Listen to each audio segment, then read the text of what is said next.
à la première information donnée par Rachid Embarki, à savoir cette vingtaine de jeunes devant un lycée pour en découdre, qui voulaient régler visiblement son compte à un autre lycéen. Ils étaient, ces jeunes, armés de battes de baseball, d'armes blanches, et nous sommes en plein cœur de Paris, dans le 9e arrondissement. Ah oui, je pense que une grande partie de votre journal a été consacrée à l'insécurité dans notre pays.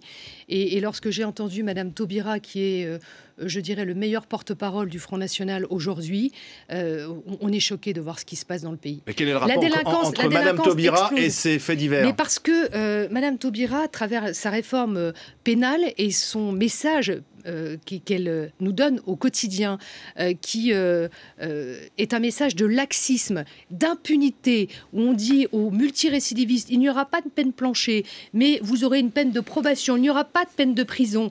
Quand on supprime aussi les tribunaux correctionnels pour mineurs délinquants, eh bien vous voyez ce que ça apporte. Encore là, un bijoutier qui vient de se faire braquer.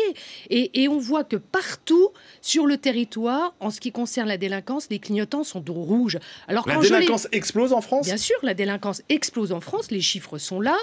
On voit bien qu'il y a un discours contradictoire entre celui de Manuel Valls et le discours de Madame Taubira. Et quand je l'entends répondre à l'Assemblée nationale tout à l'heure, je suis vraiment profondément choquée, parce que on voit bien qu'elle ne connaît même pas les lois qui ont été précédemment en cours sous le quinquennat. Quand je l'ai vu parler des peines planchers pour les multirécidivistes sans connaître même le texte de la loi, puisque le juge peut décider s'il met une peine plancher ou si il l'a sorti, parce que on voit que le prévenu a des critères de réinsertion. La violence dans notre société n'est pas née avec Christiane Taubira. J'ai pas dit que c'était né avec les bijoutiers se faisaient braquer sous la majorité précédente. Arrêtez, et les jeunes pouvaient se montrer violents sous la majorité précédente. Sous Christiane Taubira. Mais quand au quotidien vous dites on va arrêter le plan de construction des places de prison, il n'y aura plus de peine plancher pour les multirécidivistes, les mineurs délinquants, il n'y aura plus de tribunal correctionnel pour les mineurs délinquants, on arrête la construction des centres fermés pour mineurs délinquants. Vous croyez que ça donne quoi?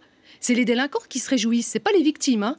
Et donc, si aujourd'hui on voit une explosion de la délinquance, c'est parce qu'au sommet de l'État, vous l'avez vu au cours de l'été, il y a eu une bagarre incroyable entre la place Beauvau et la place Vendôme, c'est-à-dire entre police et justice, qui ne fonctionnent plus main dans la main, mais qui sont devenus quasi en guerre. C'est quand même incroyable dans notre pays. Nadine Morano, l'UMP